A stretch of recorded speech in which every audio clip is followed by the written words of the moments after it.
Hello friends, मेरे channel learning electronics में आपका स्वागत है। इस लेक्चर में हम लोग आरसी इंटीग्रेटर सर्किट पढ़ेंगे। इसको पैसिव इंटीग्रेटर सर्किट भी बोला जाता है। तो वीडियो स्टार्ट करने से पहले मेरे चैनल को सब्सक्राइब कर लीजिए और बेल आइकन को प्रेस कीजिए ताकि और अपडेटेड वीडियोस आप तक पहुंच सकें।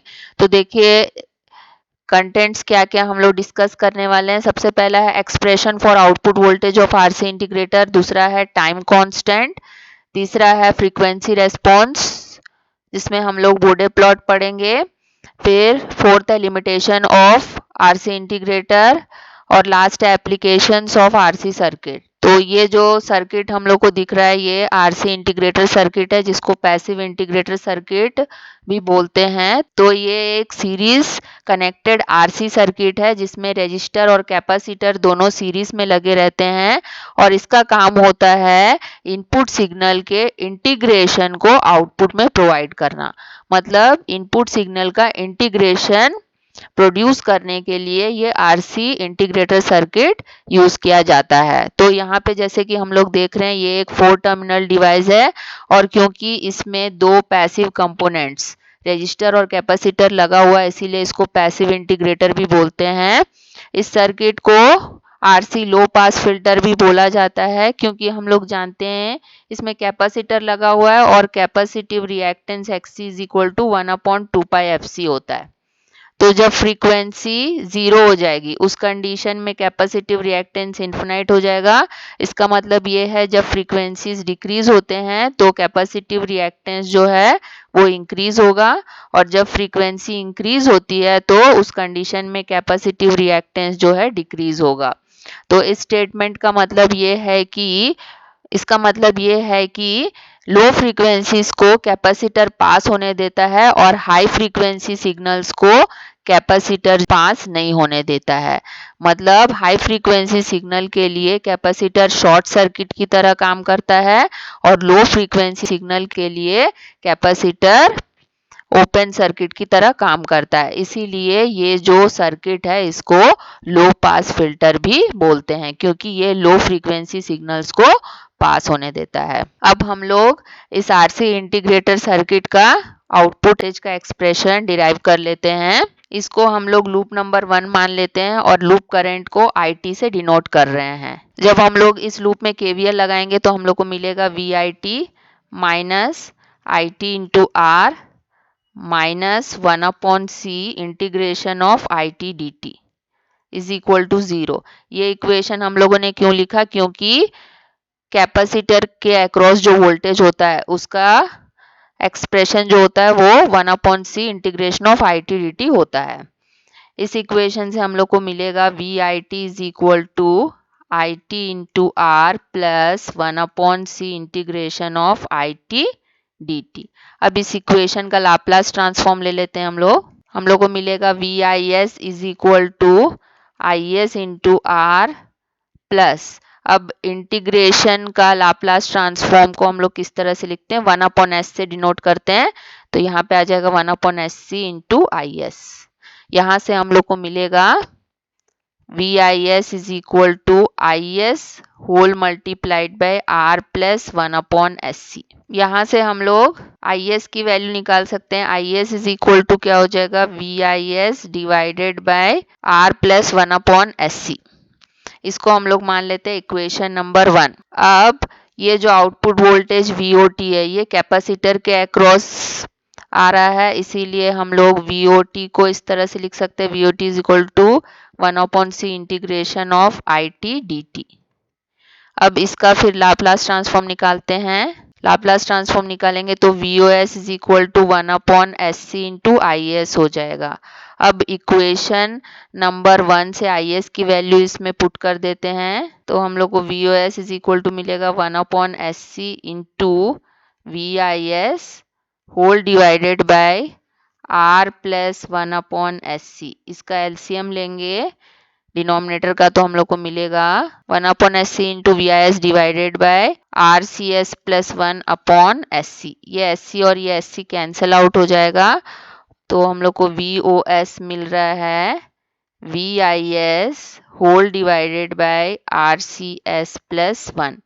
अब ये डिनोमिनेटर जो है यहाँ से हम लोग आर सी को कॉमन ले लेते हैं, तो इक्वेशन इस तरह से लिख सकते हैं 1/RC into V I S whole divided by S plus 1/RC। इसको इक्वेशन नंबर 2 मान लेते हैं हम लोग। अब ये जो RC टर्म है इसको टाइम कांस्टेंट बोला जाता है, तो अगर RC को very much greater then T ले लेते हैं, ये T क्या है, time period of the input signal है, तो अगर RC जो है very much greater than time period of input signal होगा, तो उस कंडीशन में जो 1/RC का टर्म आया है डिनोमिनेटर में वो नेग्लिजिबली स्मॉल होगा एज कंपेयर टू S। तो हम लोग S के कंपैरिजन में 1/RC को अगर नेग्लेक्ट कर देते हैं तो VOS क्या हो जाएगा, VOS is equal to VIS divided by RCS आ जाएगा। ये इक्वेशन हम लोग को इक्वेशन नंबर 2 को अप्रोक्सीमेट करने के बाद मिला है। ठीक है, अब इसका इनवर्स लाप्लास ट्रांसफॉर्म ले लेते हैं, तो हम लोग को मिलेगा VOT is equal to 1/RC integration of VIT dt। तो क्योंकि 1/RC कांस्टेंट है, तो यहाँ से हम लोग लिख सकते हैं कि output voltage is directly proportional to integration of input voltage. तो ये जो RC इंटीग्रेटर सर्किट है आउटपुट वोल्टेज जो प्रोवाइड करता है वो proportional to integration of input signal होता है, तो इसीलिए जो output voltage is equal to 1/RC integration of VIT dt आया है। लेकिन ये कंडीशन तभी आएगी जब जो RC टाइम कांस्टेंट है वो very much greater than time period of input signal होगा। अब हम लोग टाइम कांस्टेंट के बारे में पढ़ लेते हैं, जिसको टाउ से रिप्रेजेंट करते हैं। Tau is equal to RC होता है। तो ये जो टाइम कांस्टेंट होता है ये RC सर्किट का प्रॉपर्टी होता है। टाइम कांस्टेंट का डेफिनेशन है it is the time required in seconds to charge a capacitor to 63.2% of the applied voltage. इसका मतलब ये है कि अप्लाइड वोल्टेज के 63.2% तक चार्ज होने के लिए कैपेसिटर जो टाइम लगाता है उसको हम लोग टाइम कांस्टेंट बोलते हैं, और टाइम कांस्टेंट को सेकंड्स में मेजर किया जाता है। कैपेसिटर चार्जिंग को मेजर करने के लिए हम लोग टाइम कांस्टेंट का यूज कर सकते हैं। अगर लास्ट टाइम कांस्टेंट है उसका मतलब क्या है कि कैपेसिटर जो है धीरे धीरे चार्ज होता है, और स्मॉल टाइम कांस्टेंट का मतलब है कि कैपेसिटर जल्दी चार्ज होगा। अब हम लोग frequency response of RC integrator देखेंगे। ये जो आउटपुट वोल्टेज का इक्वेशन हम लोगों ने डिराइव किया था VOS is equal to 1/RCS plus 1 into VIS, ये इक्वेशन नंबर 2 था। अब इस इक्वेशन में हम लोग S is equal to j omega रख लेते हैं, तो VO of j omega is equal to 1/RC into j omega plus 1 into VI of j omega आ जाएगा। अब omega is equal to 2πf put कर देते हैं, तो VO of j 2πf is equal to 1/RC j 2πf plus 1 VI of j 2πf आएगा। अब इस इक्वेशन से हम लोग RC इंटीग्रेटर सर्किट का ट्रांसफर फंक्शन HF निकाल सकते हैं। HF इज इक्वल टू हो जाएगा output voltage divided by input voltage. Output voltage upon input voltage क्या हो जाएगा, 1/j 2πf RC प्लस 1 हो जाएगा। ये RC इंटीग्रेटर सर्किट का ट्रांसफर फंक्शन है या फिर गेन है, तो इसका हम लोग मैग्नीट्यूड निकालेंगे। तो यहाँ से हम लोग को मिलेगा 1/√1 प्लस 2πf RC का होल स्क्वायर। ये इक्वेशन जो है मैग्नीट्यूड ऑफ HF है, जिसको मैग्नीट्यूड ऑफ गेन भी बोला जाता है। अब हम लोग मैग्नीट्यूड रेस्पॉन्स के लिए वैल्यूज डिराइव कर लेते हैं। ये गेन का मैग्नीट्यूड हम लोग को मिला था 1/√1 plus 2πf RC whole square. जब फ्रीक्वेंसी 0 हो जाएगी, जब f इज इक्वल टू 0 इस इक्वेशन में पुट करेंगे, तो मैग्नीट्यूड ऑफ HF हम लोग को मिलेगा 1। जब फ्रीक्वेंसी जो है 1/2πRC के बराबर होगा, जिसको हम लोग FL से डिनोट करते हैं, उस कंडीशन में मैग्नीट्यूड ऑफ HF हम लोग को मिलेगा 1/√2। Which is equal to 0.707। तो ये जो FL है इसको cut off frequency of RC integrator बोलते हैं, या फिर 3 dB cut off frequency of RC integrator बोलते हैं, क्योंकि RC integrator RC low pass filter है तो ये cut off frequency of low pass filter होगा। अब इन वैल्यूज का यूज करते हुए जब हम लोग मैग्नीट्यूड रेस्पॉन्स बनाएंगे तो कर्व इस तरह से आएगा। मैग्नीट्यूड रेस्पॉन्स को हम लोग मैग्नीट्यूड ऑफ HF और फ्रीक्वेंसी इन हर्ट्ज के बीच में ड्रॉ करते हैं। तो यहाँ पे हम लोग देख रहे हैं जब फ्रीक्वेंसी इज इक्वल टू 0 है उस कंडीशन में HF का मैग्नीट्यूड क्या है, 1 है, मतलब गेन का मैग्नीट्यूड 1 है। और जब फ्रीक्वेंसी जो है कट ऑफ फ्रीक्वेंसी FL के बराबर है विच इज इक्वल टू 1/2πRC, उस समय जो गेन का मैग्नीट्यूड है वो क्या आया है, 0.707 आया है। इसका मतलब 1/√2 आया है। और इस कर्व से हम लोग एक और ऑब्जर्वेशन कर सकते हैं, जब frequency smaller than cut off frequency FL है उस कंडीशन में इस कर्व से हम लोग क्या देख रहे हैं कि जो मैग्नीट्यूड ऑफ गेन है वो अप्रोक्सीमेटली इक्वल टू 1 है। और जब फ्रीक्वेंसी जो है ग्रेटर देन FL है, मतलब ग्रेटर देन 1/2πRC है, उस कंडीशन में मैग्नीट्यूड ऑफ HF या magnitude of gain is approximately equal to 1/2πfRC आएगा। ठीक है, अब हम लोग बोडे प्लॉट बना लेते हैं। सबसे पहले बोडे प्लॉट बनाने के लिए मैग्नीट्यूड रेस्पॉन्स बनाएंगे, फिर फेस रेस्पॉन्स बनाएंगे। तो मैग्नीट्यूड निकाल लेते हैं डेसिबल्स में, क्योंकि बोडे प्लॉट डेसिबल्स में बनाया जाता है।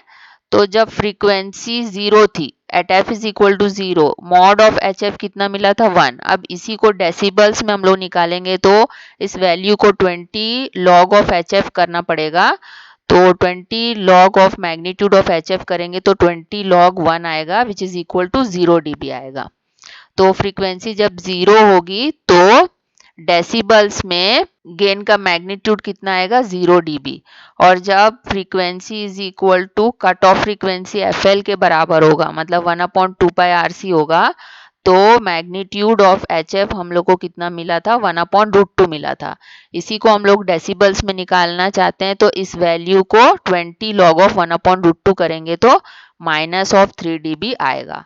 तो जो गेन मिलेगा हम लोग को -3 dB मिलेगा at f is equal to FL। वही फेस एंगल निकालने के लिए जो फेस एंगल निकलेगा इक्वेशन ऑफ HF से, वो क्या निकलेगा, φ इज इक्वल टू -tan−2πfRC निकलेगा। ठीक है, अब इस इक्वेशन में जब हम लोग f is equal to 0 put करेंगे तो φ इज इक्वल टू tan−1 मिलेगा which is equal to 0 degree. अब इसी इक्वेशन में अगर f is equal to FL is equal to 1/2πRC put करते हैं तो हम लोग को φ इज इक्वल टू -tan−1 मिलेगा। तो यहाँ से मिलेगा φ इज इक्वल टू -45 डिग्री। जब f जो है बहुत ज़्यादा बड़ा है कट ऑफ फ्रीक्वेंसी FL के, उस कंडीशन में φ इज इक्वल टू -tan−∞ मिलेगा। तो tan∞ कितना होता है, 90 डिग्री होता है, इसीलिए φ इज इक्वल टू -90 डिग्री मिलेगा। अब इन वैल्यूज का यूज करते हुए हम लोग मैग्नीट्यूड और फेस रेस्पॉन्स बना लेते हैं। तो ये मैग्नीट्यूड रेस्पॉन्स है, यहाँ पे हम लोग देख रहे हैं कि जब फ्रीक्वेंसी 0 है उस कंडीशन में गेन का मैग्नीट्यूड 0 dB है। और जब फ्रीक्वेंसी कट ऑफ फ्रीक्वेंसी के बराबर है उस कंडीशन में गेन का मैग्नीट्यूड -3 dB हो गया है। फ्रीक्वेंसी को हम लोग लॉग स्केल में लिए हैं और गेन को हम लोग dB में लिए हैं। अब ये है हम लोग का फेस रेस्पॉन्स। फेस रेस्पॉन्स में हम लोग देख रहे हैं कि जब फ्रीक्वेंसी 0 है उस कंडीशन में जो फेस एंगल है 0 डिग्री आया है। और जब फ्रीक्वेंसी कट ऑफ फ्रीक्वेंसी के बराबर है उस कंडीशन में फेस एंगल -45 डिग्री आया है। और जब frequency very much greater then cut off frequency FL है उस कंडीशन में फेस एंगल है -90 डिग्री आया है।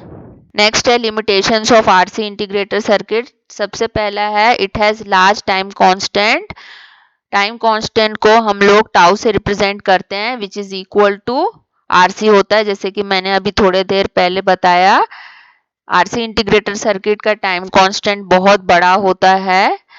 जब हम लोगों ने इक्वेशन डिराइव किया था तो RC very much greater than time period of input signal लिया था। ऐसा लेने पर ही हम लोग को परफेक्ट इंटीग्रेशन मिल रहा था, मतलब output voltage proportional to integration of input signal मिल रहा था, जब RC very much greater than T हो रहा था। तो अगर लास्ट टाइम कांस्टेंट होगा तभी ये सर्किट जो है परफेक्ट इंटीग्रेशन देगा, लेकिन टाइम कांस्टेंट को लार्ज लेने के लिए रेजिस्टेंस और कैपेसिटेंस की वैल्यूज को भी लार्ज लेना पड़ेगा, पर प्रैक्टिकली इतने हाई वैल्यू के रजिस्टर और कैपेसिटर वाले सर्किट को डिजाइन करना पॉसिबल नहीं है। तो ये एक ड्रॉबैक है आरसी इंटीग्रेटर सर्किट का। दूसरा, जब हम लोग गेन का इक्वेशन देखते हैं आरसी इंटीग्रेटर का, तो गेन हमेशा लेस देन यूनिटी होता है इसका। थर्ड है the output is not linear function of input. जब हम लोग आरसी को very much greater than time period of input signal ले रहे थे, उसी कंडीशन में output voltage proportional to integration of input signal आ रहा था। अदरवाइज जो आउटपुट सिग्नल है इसमें वो इनपुट सिग्नल का लीनियर फंक्शन नहीं होता है। इन लिमिटेशंस के वजह से ही हम लोग ऑपरेशनल एम्पलीफायर इंटीग्रेटर सर्किट का यूज करते हैं, जो एक एक्टिव डिवाइस ऑपरेशनल एम्पलीफायर को यूज करता है। इस सर्किट को हम लोग नेक्स्ट लेक्चर में डिस्कस करेंगे। Last applications of RC circuit, सबसे पहला है RC circuit is used as charging and discharging circuit in higher order filter circuit।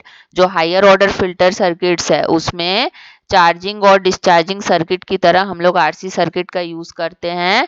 इसके अलावा it is used in noise removers, delay lines, signal coupling and bias decoupling in amplifiers, timers, sinusoidal and relaxation oscillators. RC integrator circuit को noise removers, delay lines में, signal coupling और bias decoupling amplifiers में, timers में, sinusoidal oscillators में और relaxation ऑक्सीलेटर्स में use किया जाता है। तो वो फ्रेंड्स, आपको टॉपिक समझ में आया होगा। Thank you very much for watching and please do subscribe my channel for more updates.